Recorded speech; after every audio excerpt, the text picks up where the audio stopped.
Good evening, and a warm welcome to all of you, whether you are joining us for the first time or you are returning to be back with us for our fifth season of Spirit Alive programming. My name is Sister Maria Pascuzzi. I am the director of Spirit Alive Institute, which is a ministry of the Sisters of St. Joseph of Brentwood, New York.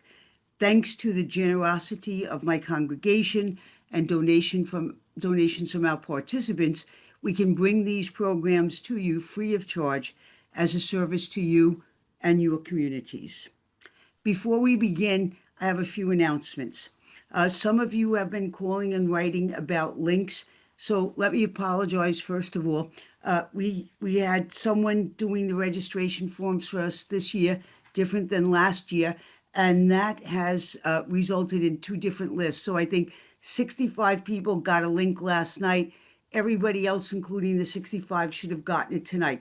But as we go forward, please know this, that you will receive a link late on Tuesday night if it's for the webinar, and you will receive it again on Wednesday, probably between 5 and 6 p.m. So don't have any fear.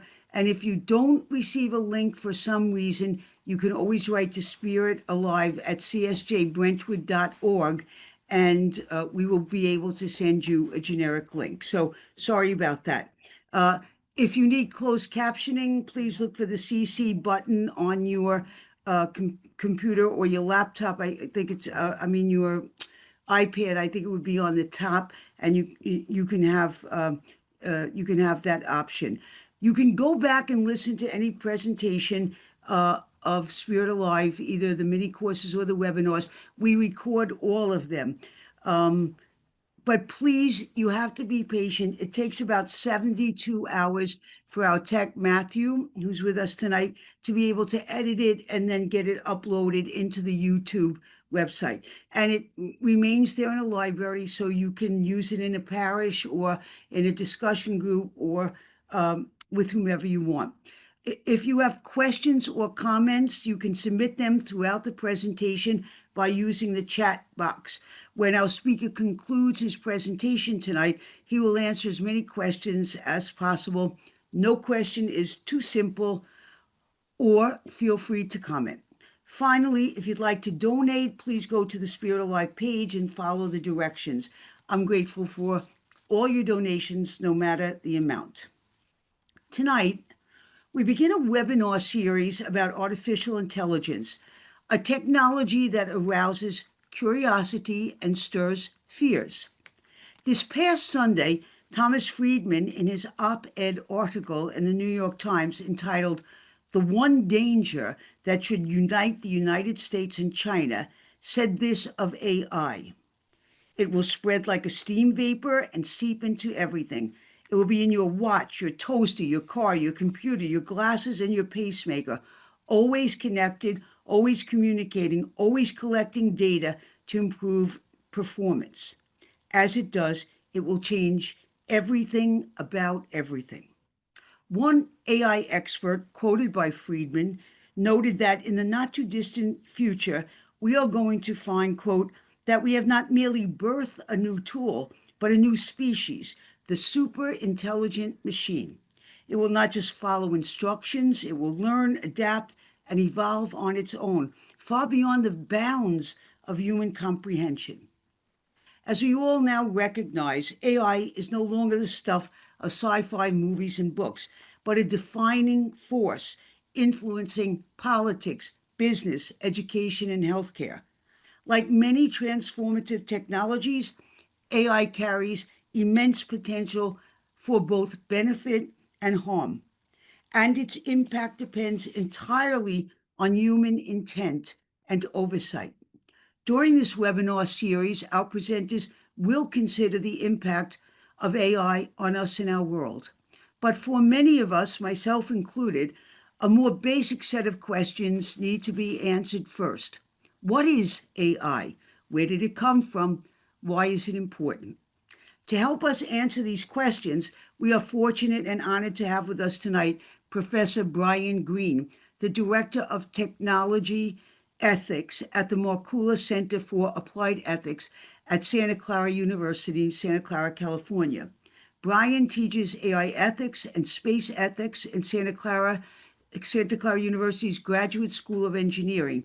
His work focuses on AI and ethics, technology ethics in corporations, the ethics of space exploration, the ethics of technological manipulation of humans, and various aspects of the impact of technology and engineering on human life and society, including the relationship of technology and religion. Professor Green has authored or co-authored various books and journal articles. He has been a contributor or lead author editor on 3 books with the Vatican's Dicastery for Culture and Education, and was a lead contributor on 3 World Economic Forum case studies on ethical practices at Microsoft, Salesforce, and IBM. He also supervises in his spare time undergraduate fellowships at Santa Clara in technology ethics and environmental ethics. Green has doctoral and master's degrees in ethics and social theory from the Graduate Theological Union in Berkeley, California, and completed an undergraduate degree in genetics from UC Davis. Between college and grad school, he served 2 years in the International Jesuit Volunteer Corps, teaching high school in the Marshall Islands, where he saw firsthand the devastating impacts of unethically used technologies, for example, nuclear weapons and fossil fuels, on the people and their nation. Professor Green has been published, interviewed, or mentioned in various media outlets that you'll recognize: America, The Atlantic, Axios, CNN, MarketWatch, the New York Magazine, the New York Times, NPR, Scientific American, and tonight he's going to be part of a very humble operation called Spirit Alive. He is a busy man who graciously agreed to spend some time with us tonight. So please join me in welcoming Professor Brian Green. Take it away, Brian. Well, sister, thank you very much. It's an honor to be here. I'm very happy to be able to participate. And I'm just going to share my screen right now. And let's see. How does that look? Is it working? Yes. All right. There you go. All right, fantastic. All right. So artificial intelligence is something that a lot of people are talking about, a lot of mystery around it. But hopefully after this presentation, it'll make a little bit more sense. All right, now we just have to, there we go. All right, so what AI is complicated. In a lot of ways, AI is a brand name. In other words, it's something that you put on something to try to sell it. And so you'll find all these things labeled AI that may or may not actually have AI in them. So AI is not necessarily really well defined, but human intelligence isn't particularly well defined either. So that gives kind of a little bit of wiggle room around it. But here's what I want to do. Every time somebody uses the word AI, think to yourselves advanced statistics, and then see if it's still exciting.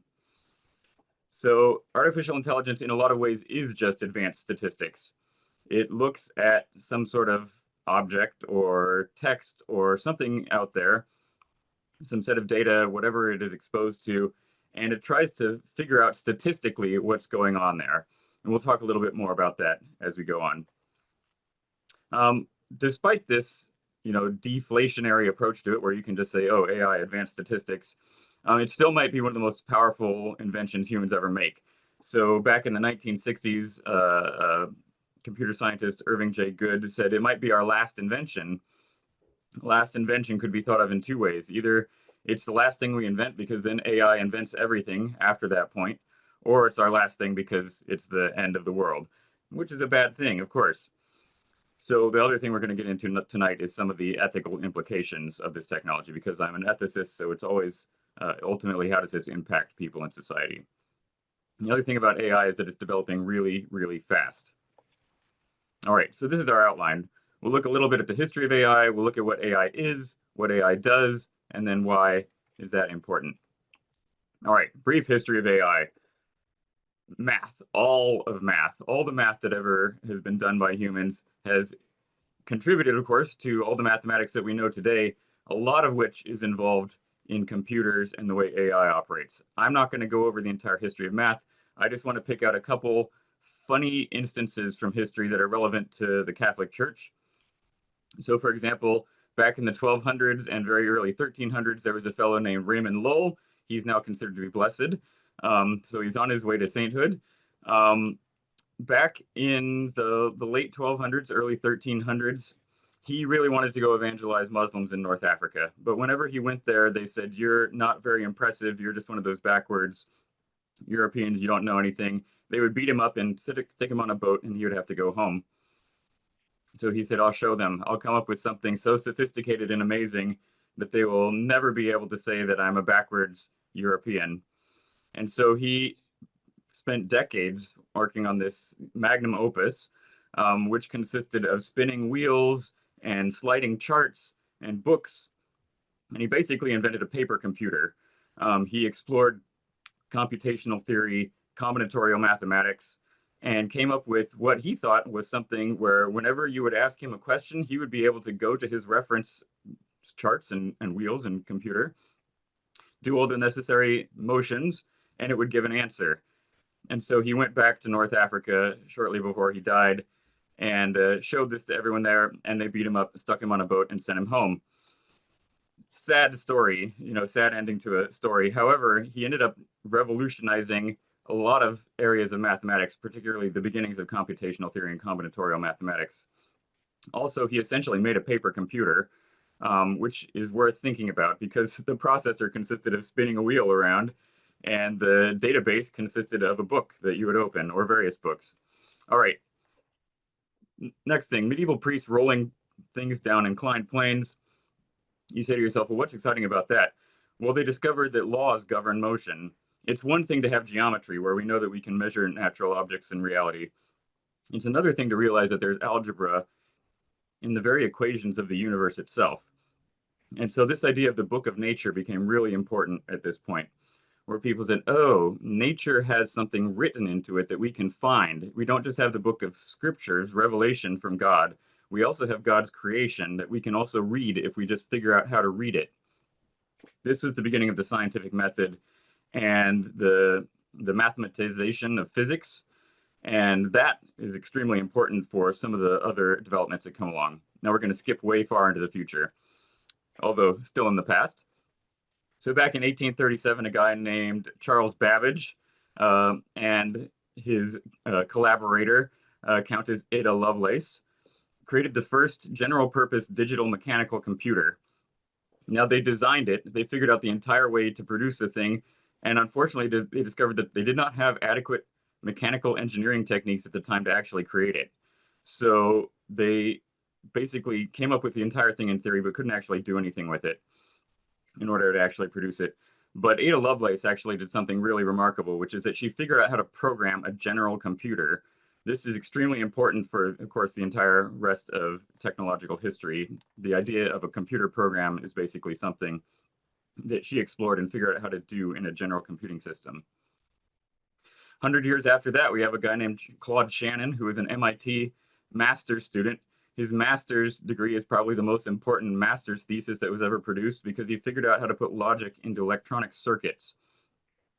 And therefore making electronic computers possible. So this is kind of a transition from mechanical computing towards electronic computing. And of course, we need electronic computers now. Mechanical computers can't possibly be shrunk down small enough to be practical.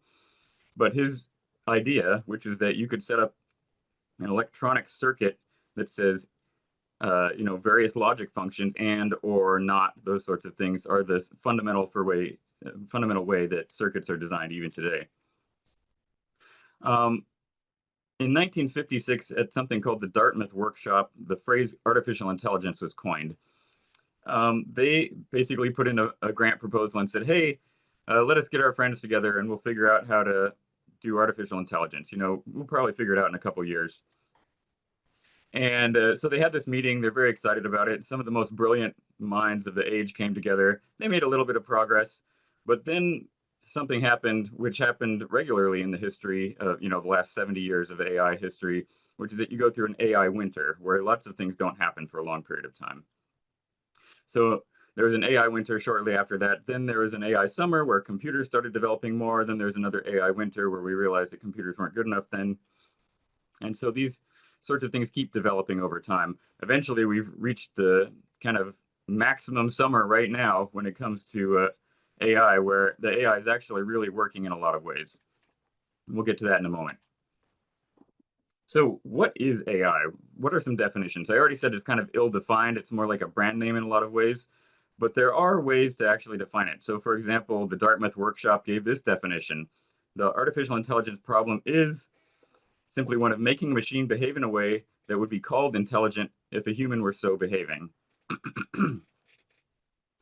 A more recent definition than that would be from Stuart Russell and Norvig, their textbook in 2003 that says a rational agent is one that acts so as to achieve the best outcome.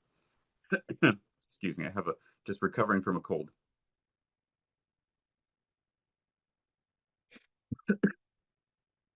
Today, AI usually means machine learning and artificial neural networks, or what I was calling advanced statistics earlier.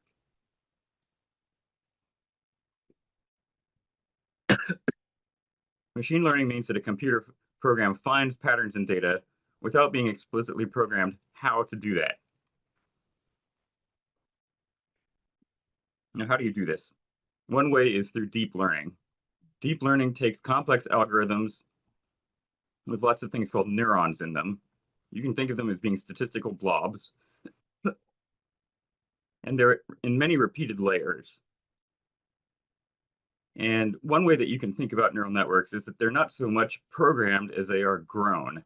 So we have a quote here from Chris Olah who says, we don't program them, we don't make them, we kind of grow them. What he means by that is that you set up a framework that then the data flows through and sets it up to match whatever or discover whatever patterns might be there in the data.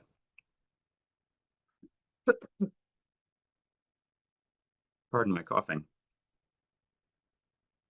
So with deep neural networks, you have an input layer, you have hidden layers, and then you have an output layer. Each one of these is connected by different vectors. This is where the math comes in. I'm not going to go into the math in detail. The basic idea is that they're all connected, and once the data is put through this framework, then you have something that is very unique.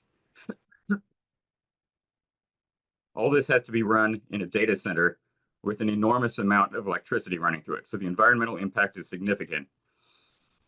There's not just the energy use, there's also water use because you have to cool these things off. They get really hot.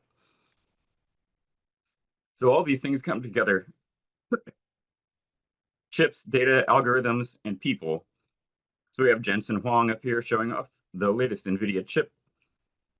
We have some of the math down there at the bottom for those of you who like math. In the center there, we have just a visualization of data. And then the Time magazine cover, which has a whole bunch of people who are involved in AI in various ways. So we might ask ourselves, why AI now? And the reason that AI is advancing so rapidly right now is because we've had huge increases in the size of the data sets available. The machine learning algorithms are actually not very smart.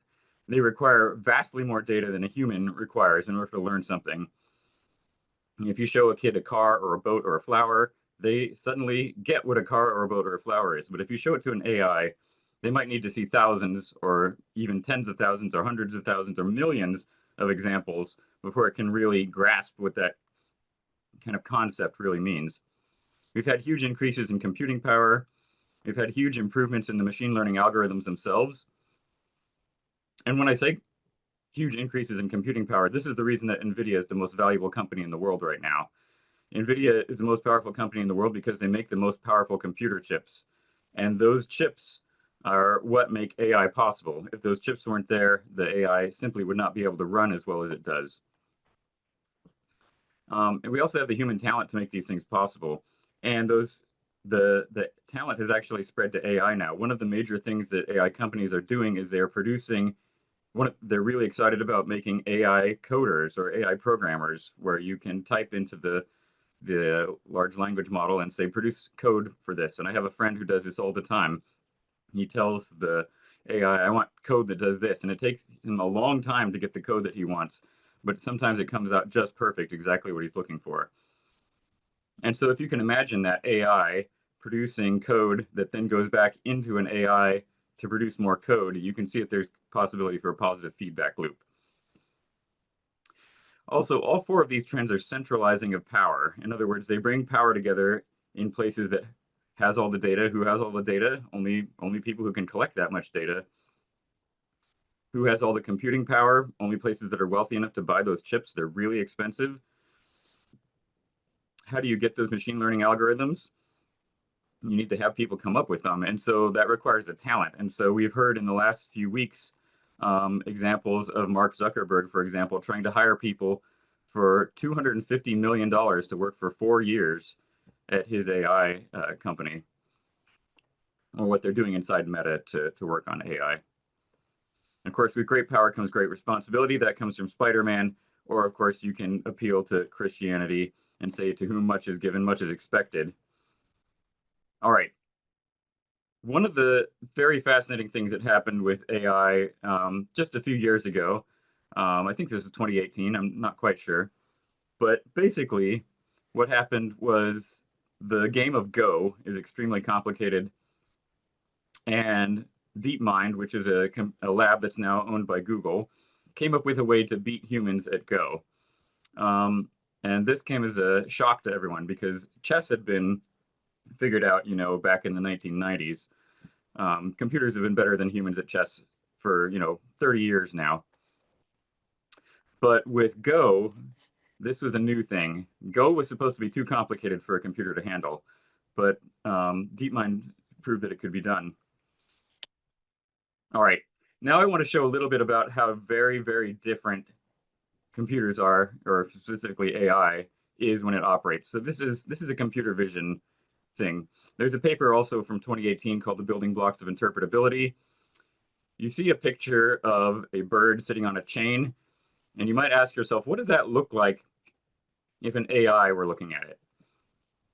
The answer is the AI sees it completely differently than any human does. It breaks it down into little squares, and it matches those against its database, and it looks for the patterns, and it says, okay, some of the squares in here look like a bird, some of them look like a chain, some of them don't look like anything, some of them look like an eye or a beak, some of them look like a tail. It puts that all together and it says, 99% probably this is a bird, and 99% probability it's sitting on a chain, or something like that. And here are some other objects. Now, if you're a human being looking at these, you say, I have no idea what these are. What are these things? If you are, instead of neural network looking at them, you very quickly understand what's going on there. So we might ask ourselves, well, what is going on there? Well, you can look at these pictures. You got a vase, you got flowers, you got lemons, pig, dog, cat, and a beer glass and a beer bottle. It doesn't really look similar. And so one of the things I want to explain about AI is that it is not like a human at all. It really is very, very different in so many ways. It doesn't see like we do. It doesn't produce text in the way that we do. It doesn't do all sorts of things like we do. And the reason that it operates in the way that it does is because humans have tried to figure out how to do this in computers, which are fundamentally different than living things. Lots of people talk about how AI is so lifelike or human-like now. We really should not think of it that way. It's the output that we see that seems human-like. Everything under the hood is very not human-like. All right.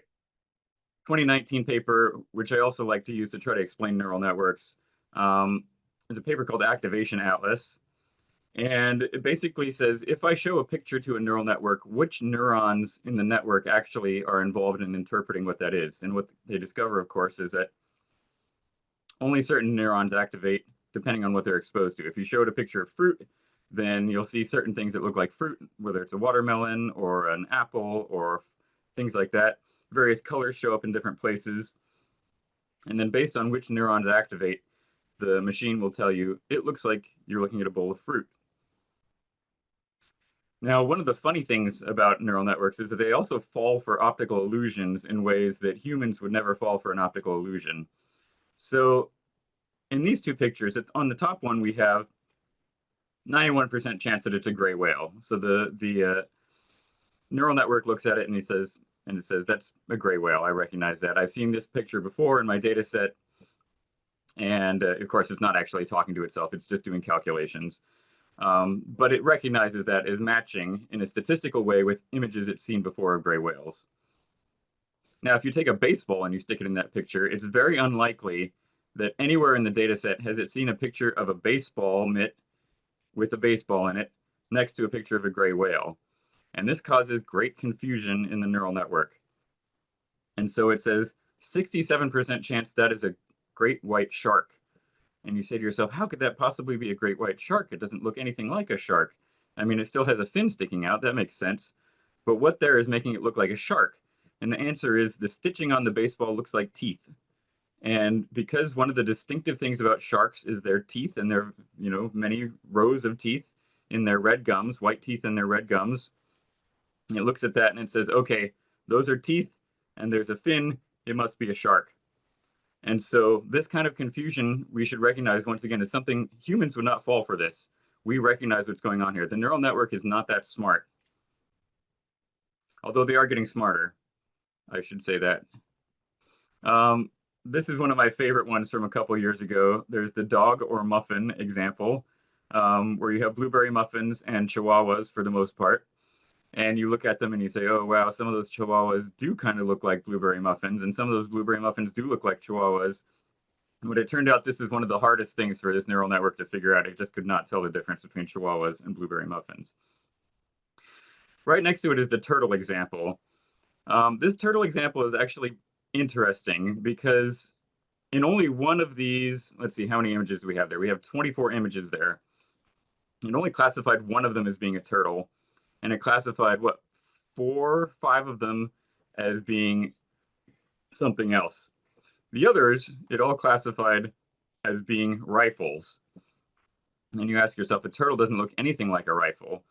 But in some ways it does. It has a handle, it has a back, it has a little thing sticking out in the front. And so it looks at it and it says, oh, it must be a rifle. This is, once again, it has something to do with the way the data was fed into the neural network in the beginning. Somehow, the neural network got the idea that if it has a handle and it has a thing sticking out in the front, it must be a gun. Maybe it was showed many, many images of rifles and only a few images of turtles. And so therefore, if it sees a turtle, it says, oh, it's basically shaped like a gun. But once again, this is a failure mode that humans would never make. So the whole idea is that it's just it's a very different way of looking at the world. All right, here's another sort of thing. This is from a slightly more recent paper.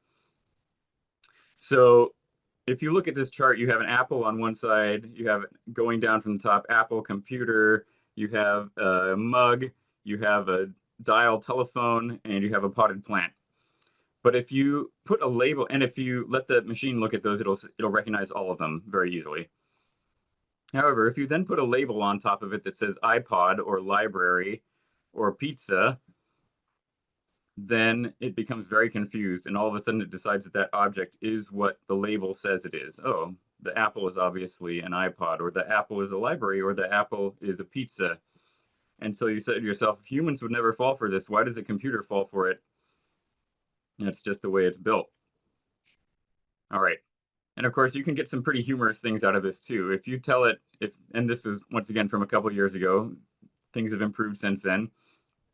If you say, generate an image of the local Waffle House, it will try as much as it can to give you some of these images. And so this was something that was shared on social media a few years ago, like I said. And you have things like Wobfiffle Waffle, Waffle Woofy, Waffle Hose, and those sorts of things. So just kind of humorous mistakes that it made. All right, so now we're to the point where we ask, what does AI actually do? Hopefully, I'm happy to answer any questions you have about what AI is or the history or things like that.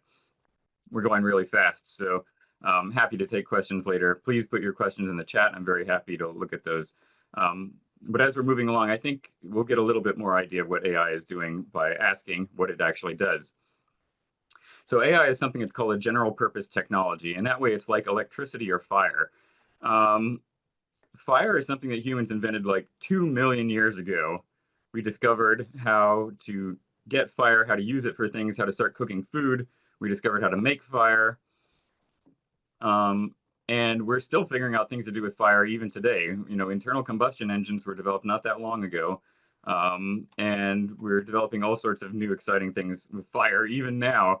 Electricity maybe a little bit more so than fire. Fire is one of those technologies that's kind of played itself out in a lot of ways. But electricity, we're certainly discovering new things. We're still electrifying stuff, for example, cars right now.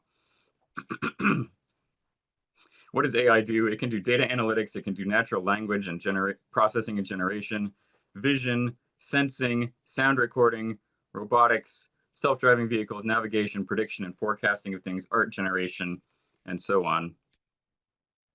I don't know if any of you live in a town that has Waymos driving around it, but San Francisco is full of these things. There are Waymos everywhere. And this idea of a self-driving car is really quite amazing. They actually mostly can drive around town by themselves and get you where you're supposed to be. So what does AI do? You can think of AI as not just being artificial intelligence, but also being externalized intelligence. Up until this point, intelligence has always been in a brain, or if you want to think of it more spiritually, it's been in angels or demons or in God. But this material externalized intelligence is something that we can manipulate. Once it's outside of our heads, we can start changing it and adjusting it. And this is something, actually, you can think about this in terms of Tolkien. When Tolkien talks about the Ring of Power, for example, the Ring of Power is an externalization of power from Sauron, if you read The Lord of the Rings. And Sauron externalizes it, it then becomes more powerful, but it's no longer fully under his control. And so that's one of the things to think about with AI. AI is externalized, we can make it more powerful, but it's no longer fully under our control anymore. I'm not saying that this analogy continues to the point where we need to throw all the AI into Mount Doom to undo it, but I'm just saying that in a general way, just like the Ring of Power represented technology in The Lord of the Rings, AI represents technology in our world, and so we externalize it, and all of a sudden we can do all these fantastic new things with it. Archaeology, biodiversity, conservation. I'm not going to list them all, but get down to the bottom there and just see mass surveillance and drone warfare. This is something that we're seeing more and more of today. There have been some amazing demonstrations of drone shows in China where they show thousands of drones making, displays up in the sky. They'll make the shape of a dragon, or they'll make the shape of China or something like that. That's not just a show. That's also a showing off of their power, that they can coordinate drone swarms in this way. And so these sorts of things are signaling to other countries what China can do. Now, when I said archaeology, you might think to yourself, how can you possibly use AI for archaeology? What does that mean? Well, a few years ago, they scanned the entire Amazon basin to see what was there. They kind of wanted to look at the trees and things like that and see what was there. And they discovered that there were undiscovered civilizations hiding in the Amazon that no one had seen for centuries. And the outlines of the buildings were still there. There were still roads there. They were just hidden under the vegetation. Now, this is something that, of course, you can discover by just using the right sensing techniques, in this case, LiDAR, and then having a person look at it. But there's so much data that comes out of this that it's actually much better if you can just get an AI to look for anything unusual for you. And you say, hey, AI, can you find me a road or a building? And it'll say, yeah, here's a whole bunch of them. AI for bioconservation, how does that work? Well, recently what they've been doing is they will leave just little recording devices out in the middle of the woods and see what animal sounds are heard. And they've discovered all sorts of animals that they might not have discovered or thought weren't there anymore. Or you can leave cameras out there, and the AI will look at the video and listen to the full soundtrack in just a few minutes and tell you exactly what's on it. For a human to do this, it would take hundreds of hours or even thousands of hours. But if you turn it over to an AI, it can do it in just a few minutes. Text generation, of course, is something that we know much about. Students are using this to cheat a lot in school. I'm just going to say that right now. Not every student, but some students are completely dependent on AI now. Other students won't touch it at all. They feel like AI is contaminated and it's ruining their educational experience. So there's a big stress point right now with AI in education. We can talk more about that later. Lethal autonomous weapon systems. I don't know how many people here have seen the movie RoboCop, but in RoboCop there was a machine called Ed 209, who is this horrible robot that would go around killing people. In Korea, Samsung has created a robot that looks kind of like Ed 209. And so you see this robot here. It is a lethal autonomous weapon system. You mount it on something, so it doesn't have the ability to move, but it has sensors and it has a gun in the middle. And if you program it to shoot things, it will shoot them automatically. Now, those are some of the bad uses. There's also, of course, this fascinating use, which was demonstrated online just recently, where a company has made a truck that drives through the field. It has little drones on cords, and those drones go out and they pick the fruit. They pick only the most ripe fruit, and they go and set it on the truck.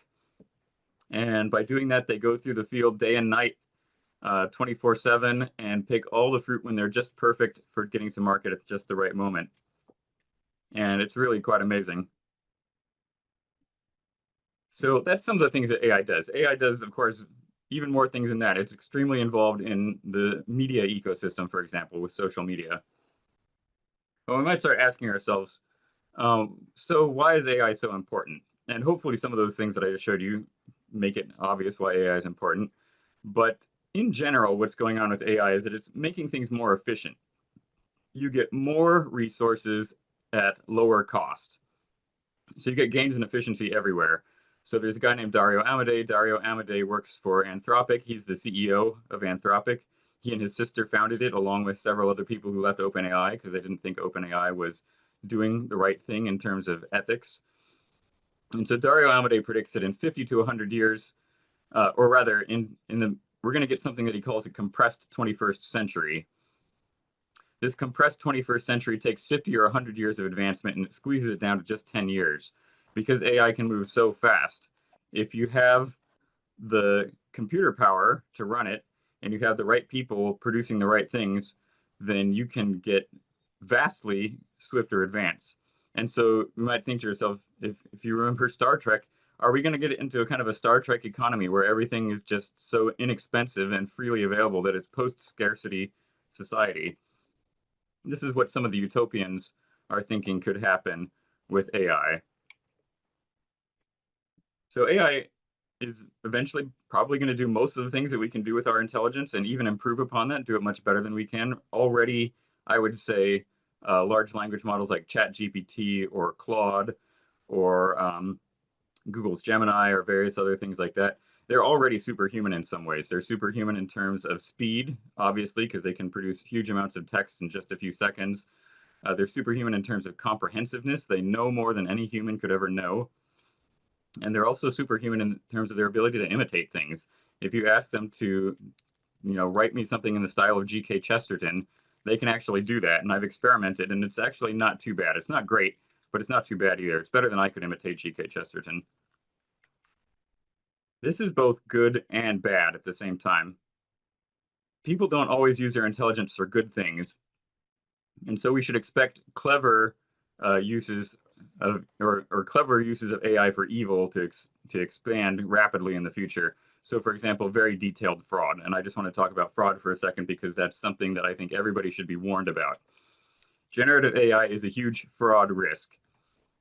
If somebody can get just a tiny clip of your voice or a piece of video of you, then fraudsters will have the ability to imitate you. They'll be able to call your loved ones on the phone and say, hey, here's grandma. Grandma says, hey, help, I need money or something like that.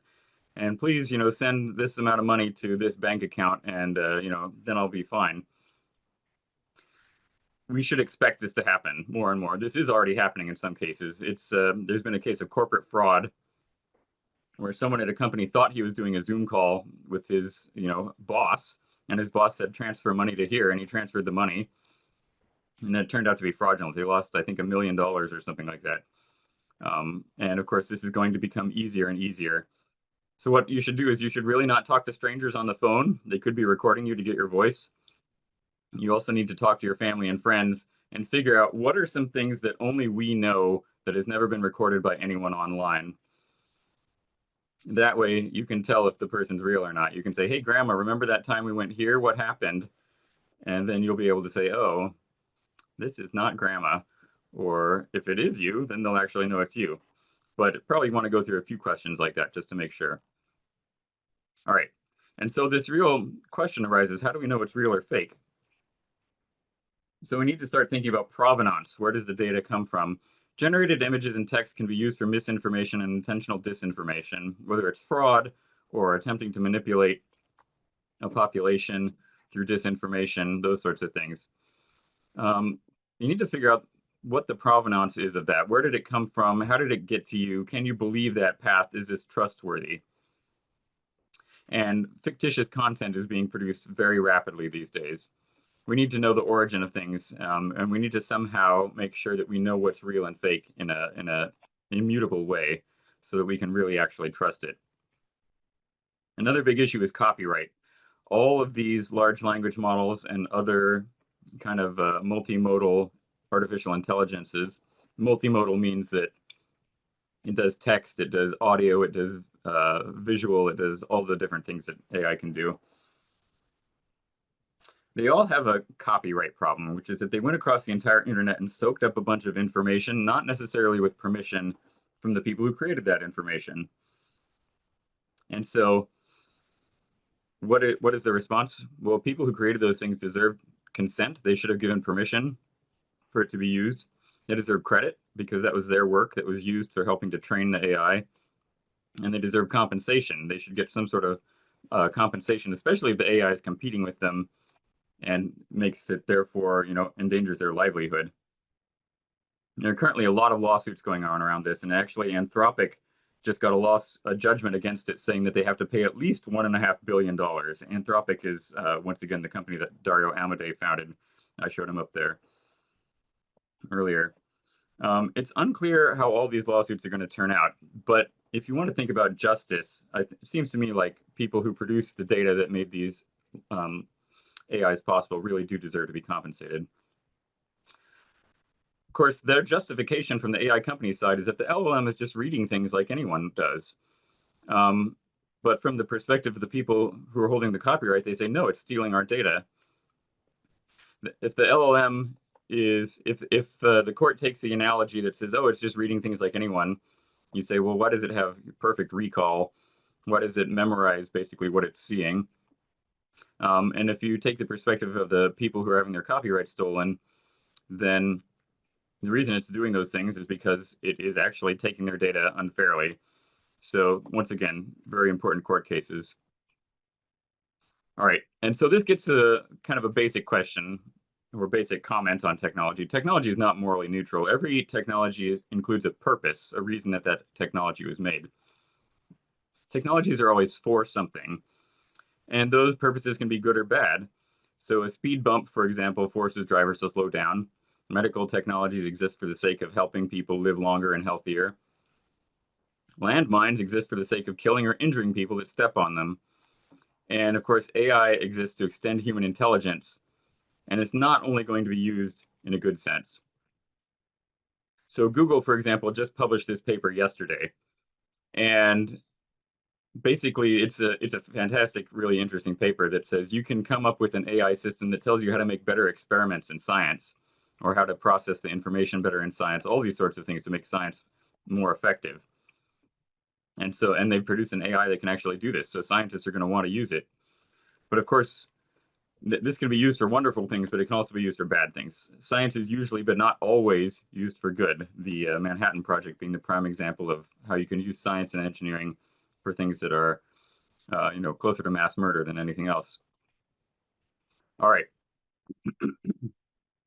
I want to get to Pope Francis and some of what the church is doing to respond to all these different things. So Pope Francis cared a lot about AI. And way back in 2019, this is a picture of me on one side. Pope Francis is there walking into the room. I'm standing up over on the other side of the picture. And he was speaking about artificial intelligence at this meeting that I was attending.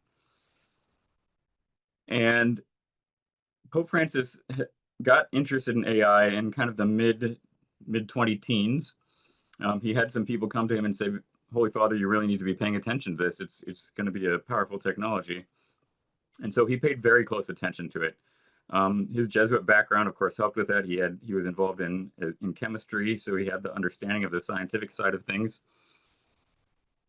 And right up until, the few months before he died, he was making sure that he was talking about AI and the effect that AI would have on the world. When Pope Francis died, I have to say I was very concerned. I didn't know whether the Vatican would continue working on these AI topics. They could have elected anyone to be Pope. But they actually, when they elected Pope Leo the 14th, first of all, it was shocking. I mean, I'm sure many of us here who are Americans thought to ourselves, what, an American Pope? This is impossible. And then they, a few days later, they said, and he's interested in AI. And he actually took the name Leo the 14th because of artificial intelligence, because just as Leo the 13th was the Pope during the Industrial Revolution, he was going to be the Pope during the AI revolution. He saw what some of these impacts were going to be. And right now, actually today, I believe, or tomorrow, perhaps it is in Europe, there are meetings going on in Rome right now between the Pope and various other people who are some of the luminaries of AI. He's talking to some of the people who developed the technology in the first place. So, for example, I believe Stuart Russell and some of the other people who are in that Time magazine cover are at a meeting talking to him. All right, this is a statement that he made on July 17th of this year. For its part, the Church wishes to contribute to the serene and informed discussion of these pressing questions by stressing above all the need to weigh ramifications of AI in the light of the integral development of the human person in society. And he's quoting there from Antiquit Nova. Antiquit Nova was published in January and is specifically on AI. If you look up Antiquit Nova, it's a really fascinating document. I have a copy of it right here. Antiquit Nova, it's free online, or you can get the actual paper version of it if you like. But Antiquit Nova is really good, and I highly recommend it. So he's quoting it in this statement. This entails taking into account the well-being of the human person, not only materially, but also intellectually and spiritually. It means safeguarding the inviolable dignity of each human person and respecting the cultural and spiritual riches and diversity of the world's peoples. So obviously, this is going to be something that the Pope is very interested in. And in the next few months, it seems like Pope Leo is going to be continuing to explore these issues surrounding AI. There's been lots of speculation that he might be producing an encyclical on AI, which might come out at some point in the future. And I'll just say, my opinion is that it won't be an encyclical specifically on AI. It will be an encyclical in the social teaching tradition of the Church, because Catholic social teaching is Catholic technology teaching. So it'll be a social encyclical, including a large chunk on technology, and then including a large chunk on AI within that chunk on technology. 20 challenges in AI ethics. I'm going to go through this really quickly because we don't have to go through it in great detail. We're not going to talk about all of them. But there are basic questions here like, does it work? Is it being used beneficially? Is it being used maliciously? Is it safe? Is it secure? Is it transparent, explainable? Is it protecting privacy or violating privacy? Is it biased or unfair? Is it going to cause unemployment? And we've already seen this happening. Many entry-level positions are not hiring as many students as they used to when a student graduates from college. Is it going to produce socioeconomic inequality? Almost certainly. The environmental effects are huge. There is AI alignment, which is a question of how do you actually get the AI to be good? Moral de-skilling, which means that if you turn over moral decision-making to a machine, you get worse at it yourself. AI consciousness, AI, AGI, and superintelligence, something that Sister Maria talked about earlier. Technological dependency, exploitation, addiction, isolation, loneliness, harms to mental health, and effects on the human spirit. We're going to talk a little bit about those last ones before we go to questions. And if you have questions, like I said, please put them in the chat. So unemployment, almost certainly AI is going to affect employment. A lot of jobs are going to become more efficient, which means you don't necessarily need as many people doing that job anymore. On the other hand, some people are going to get extremely wealthy. There's an AI researcher named Paul Christiano. Paul Christiano said he looks at it this way. Currently, the gross domestic product of the United States is paid out as 2/3 return on labor and 1/3 return on capital. AI systems are going to take away that return on labor and turn it into return on capital. And so by doing that, they're going to put people out of business. They're going to make people's labor worth less, and they're going to make the people who own the capital wealthier. And he says he doesn't know actually how to solve this problem. He thinks it's just going to be something that we have to deal with. We'll have to figure out some way to make sure that people can still have jobs, even though AI is constantly trying to take their jobs away. All right, one of the other things that AI does is it causes a lot of loneliness. It causes a lot of mental health problems. You can have, we've all seen people staring at their phones when they should be talking to each other. So this is something that's becoming more and more of a problem. AI is going to contribute to this because AI is being made intentionally addictive in a lot of ways. And we've seen this actually, there are a lot of boyfriend and girlfriend apps with AI. This is something I think that Noreen Hertzfeld might be talking about later in this very lecture series. These AI boyfriend and girlfriend apps are very, very destructive, I would say. They really psychologically manipulate people and turn us into worse human beings. AI is also, pretty bad for mental health in a lot of ways. And just in terms of, we know young people's mental health is very severely affected right now, whether it's from social media or various other sources. AI, of course, is the power that's behind social media right now. So there's a lot of blame to go around. One thing that's not talked about a lot is that American educational achievement peaked in the year 2012. In other words, if you look at test scores, the test scores go up until 2012, and then they start going down again. And they went down pretty badly during COVID, and they're continuing to trend downward. Nobody can figure out exactly how to turn this around. They're trying to turn it around by removing smartphones from schools and things like that. But this loss of educational achievement is a really does not bode well for the future. Last thing I would say is that AI is going to have effects on the human spirit. What do I mean by that? Well, we can think of something about our identity as Homo sapiens, right? Homo sapiens means wise human. If the purpose and identity of human nature has something to do with our intelligence, then by externalizing our intelligence and improving beyond ourselves, it seems like we're kind of making ourselves obsolete. What's gonna happen to our self-conception or our spiritual understanding of ourselves when our creations are better than we are, quote unquote, better than?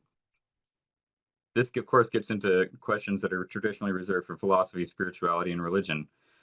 Perhaps AI is going to help us realize that intelligence is not the only thing that makes us human. In fact, our humanity is not maybe even primarily in our intelligence. Maybe it has much more to do with love. After all, the two great commandments are to love God and love our neighbor.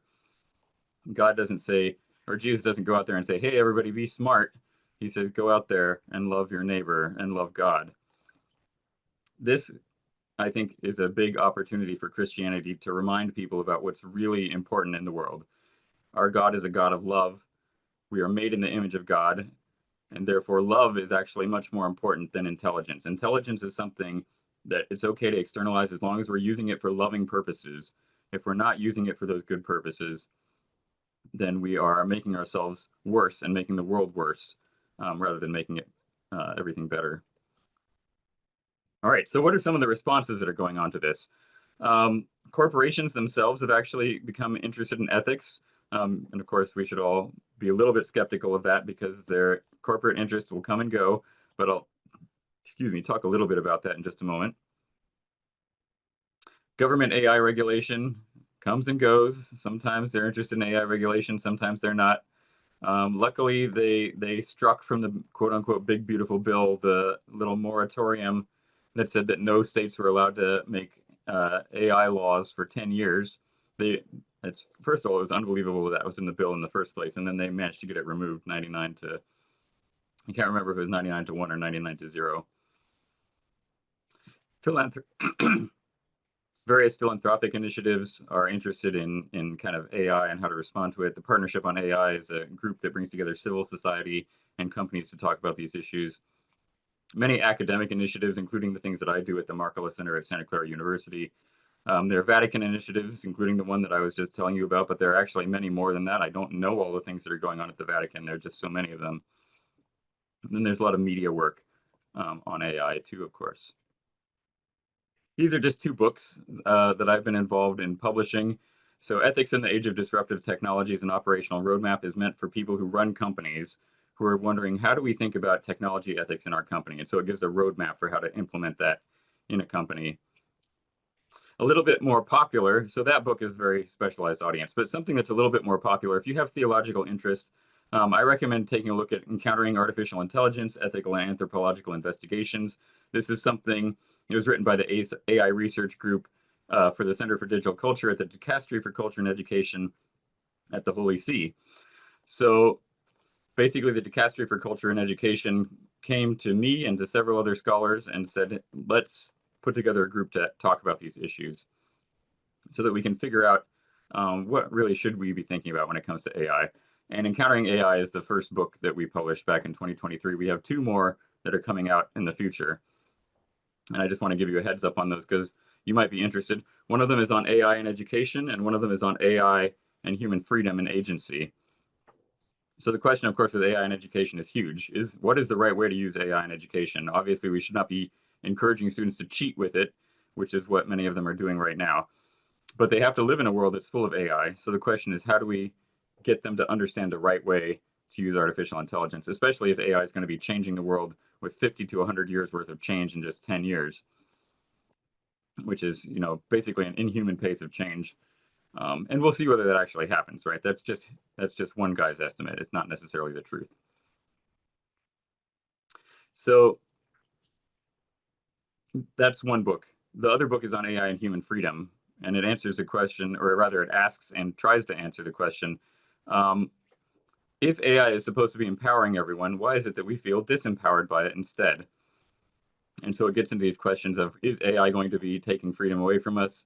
Are we allowed to make choices in the future, or does AI make all the choices for us? Those sorts of questions.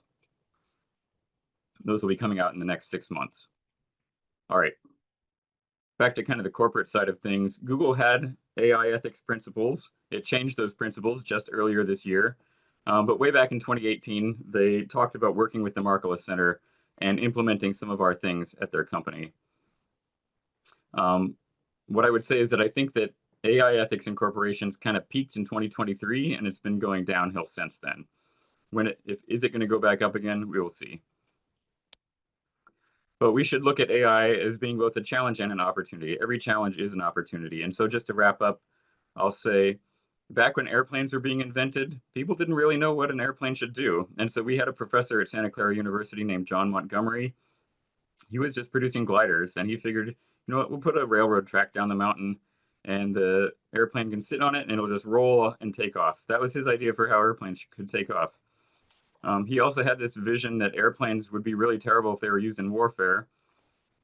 And so he wanted to make an international treaty way back in the very early 1900s, before World War I even, that said that that airplanes would never be used for warfare.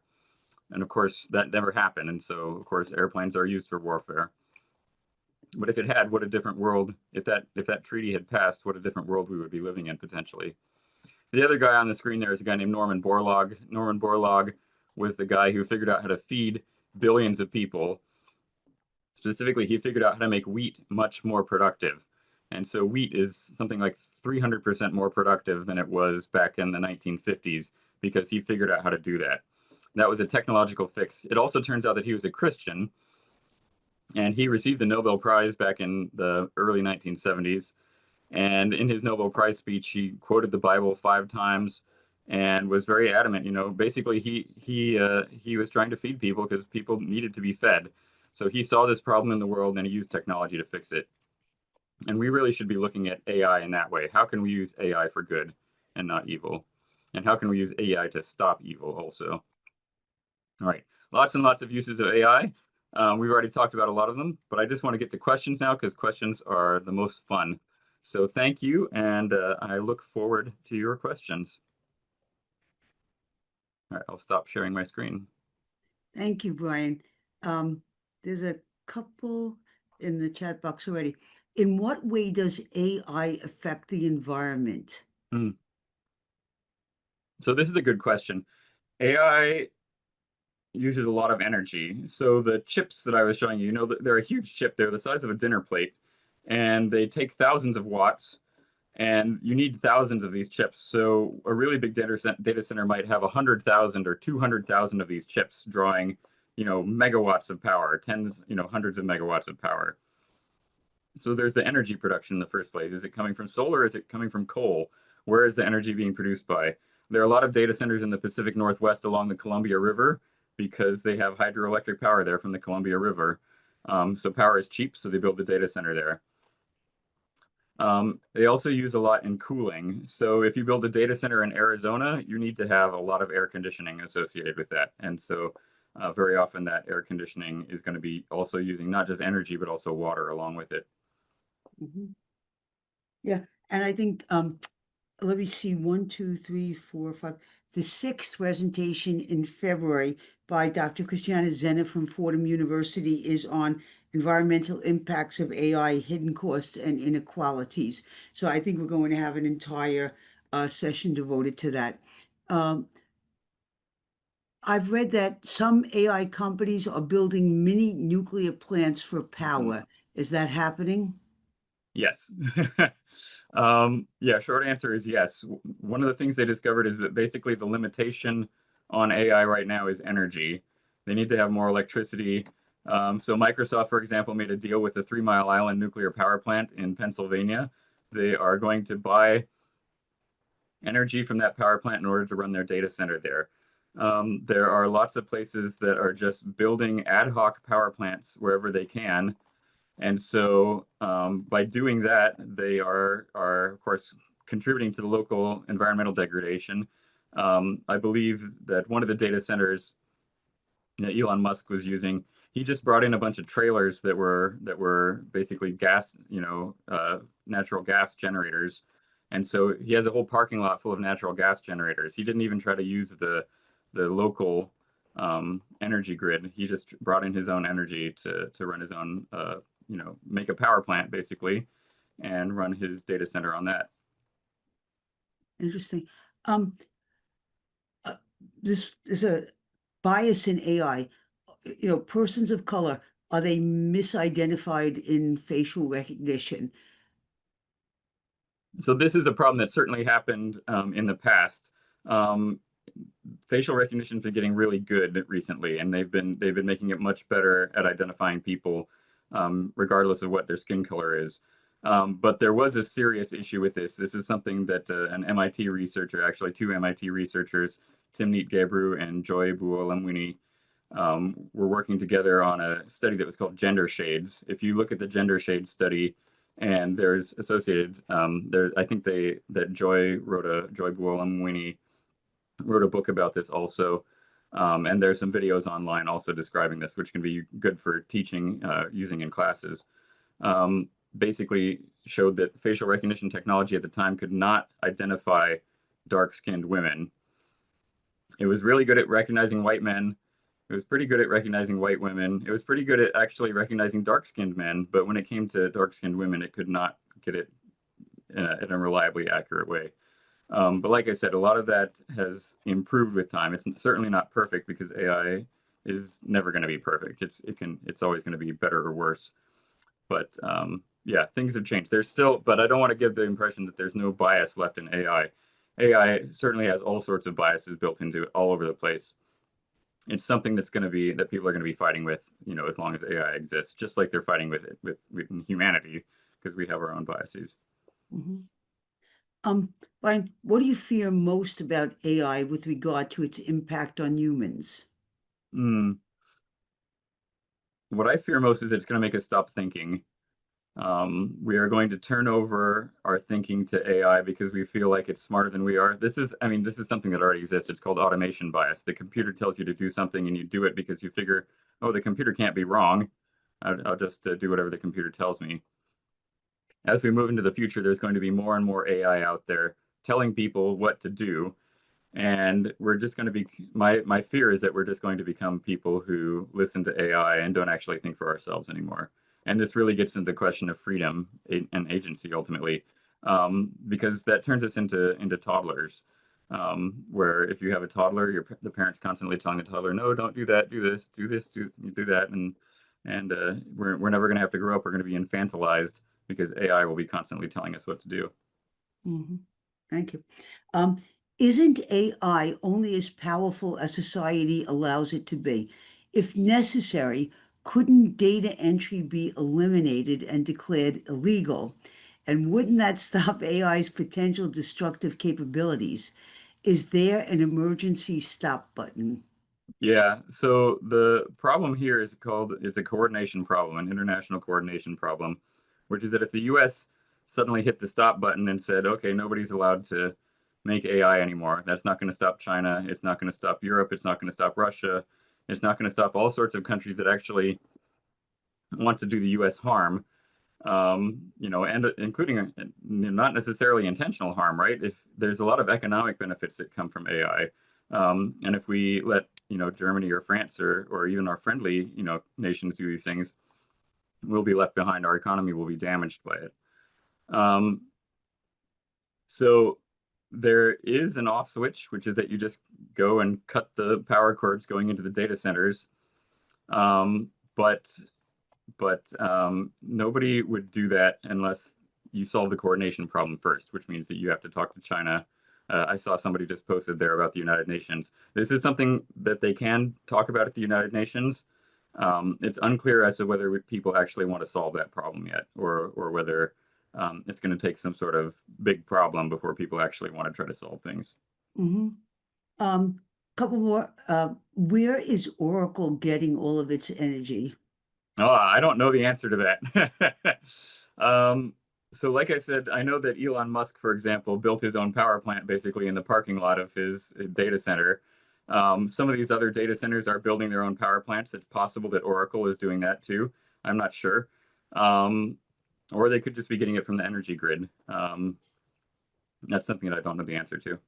Mm-hmm. Um, this Michael Wood says, you mentioned your upcoming book related to education. Can you comment a bit about the AI impact on education and educators? How are you thinking about this as an educator yourself? Yeah, so immediately when ChatGPT came out in November of 2022, I immediately stopped assigning essays to my students and started giving them oral exams instead.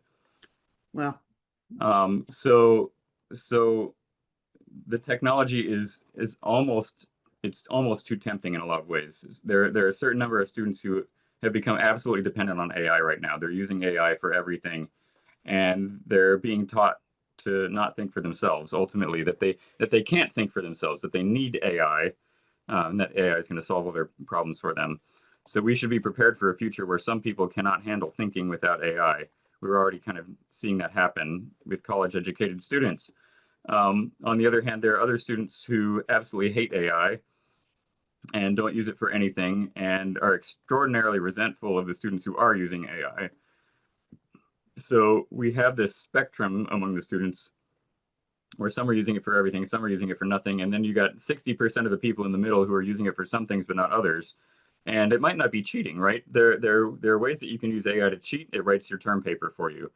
There are ways that you can use it not to cheat, though, where you just say, hey, I'm looking for this reference. I forgot where it is. Can you tell me what the reference is? And I'll just say this, as a researcher, I will remember, I saw a paper, from 10 years ago that said this. I say a few things about it in ChatGPT, which is now GPT-5, which is remarkably good. It's kind of shockingly really good now. And I'll say, hey, can you find me this paper? And it comes up, first thing it says, here's the paper, here's a link to it. I wow. follow the link to the paper and I get exactly what I need. And it takes me, a minute rather than, digging around for hours trying to figure out where the paper went. So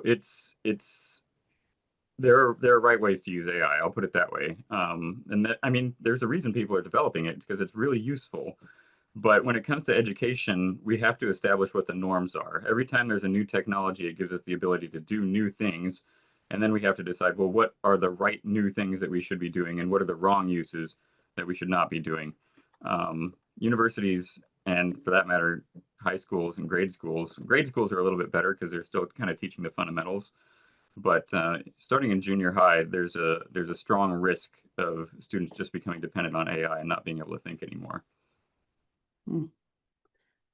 Brian, so is, is a student writing a paper on chat GPT, handing it in, is Is that plagiarism? How do you define what that is? Yeah, that's a great question. It's not plagiarism. I wouldn't say it's plagiarism. What it is just fraud. Okay. It's academic fraud. I tell my students this. I'm like, I say it's one thing to plagiarize, right? You cut and paste and stick it in. But in terms of ChatGPT is creating something original or original based on whatever Yes. copyrighted content was that it's drawing it from potentially. Um, and so it's producing something original for you. You put it in there. It's not plagiarism because it's something new and original, but it is fraud because it's not you making it. It's ChatGPT making it. And so when you turn it in with your name on it, you're lying about who made it. And I say that to my students. I'm like, you're committing academic fraud or just plain fraud if you don't want to put the academic in front of it. You're passing off something as yours when it's not. Um, James Phillips asked, what is your greatest hope for AI? AI has, once again, a huge amount of potential. And I'll just say this. Historically, the Catholic Church has been incredibly tech positive. And in that way, it's been unlike a lot of other religions. When clocks were invented, clocks went everywhere. All the monasteries got a clock so that people would pray on time. When eyeglasses were invented, when musical notation was invented, these were monks largely who were producing these things. Um, and this positive framing of technology expands just about to everything except two areas. It doesn't include weapons and it doesn't include things that cover reproduction. And the reason that is that if it's involved in reproduction, it's potentially, stopping reproduction from happening.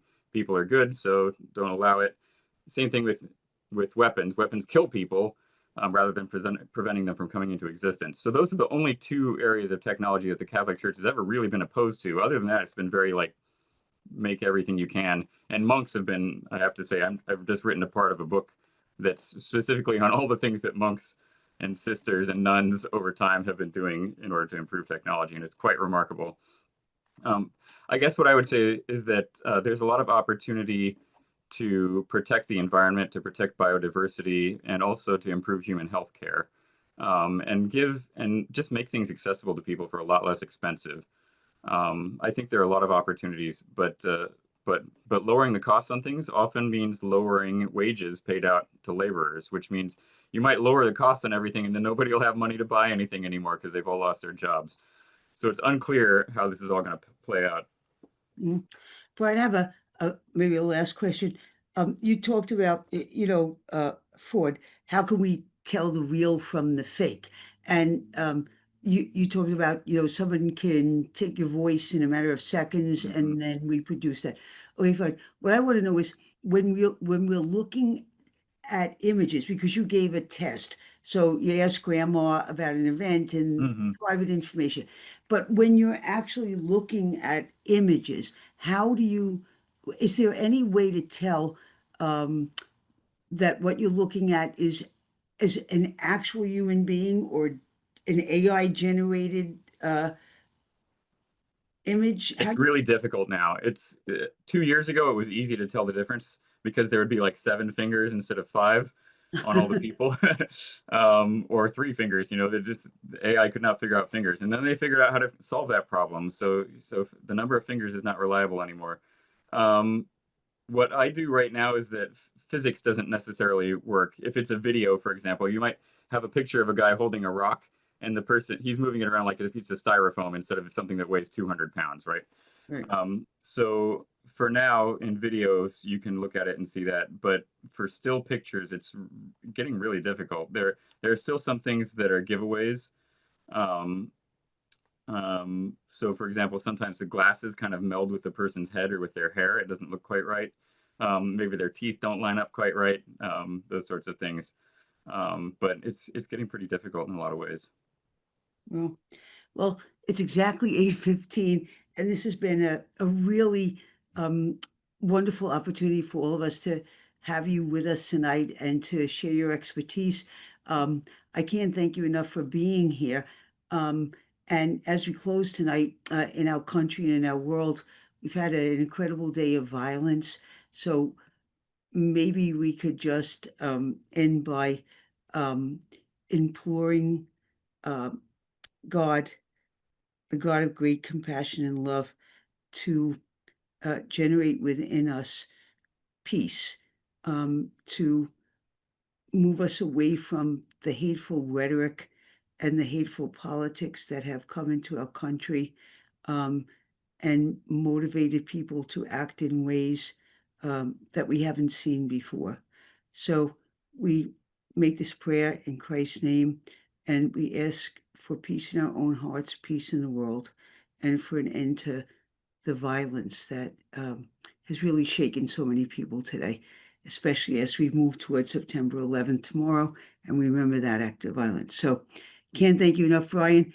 Everybody's going to have an opportunity to see your recording. And just so you know, Brian and all the other presenters are probably going to have the presentations that they're giving for this webinar series published in a book by Rowan Littlefield, right?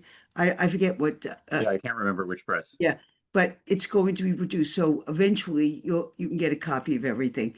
Okay, so thank you so much, everybody. Good Thank you night. so much. And please join us for our next webinar. That will be The Human and the Machine, Anthropological Questions with Jordan Wales from Hillsdale College in Michigan. So good night, everyone. God bless. Thanks, Thank you. Brian. And I Thank hope you you. feel better. Thank you for Thank doing you. this with that cough. Great. Bye now. Bye.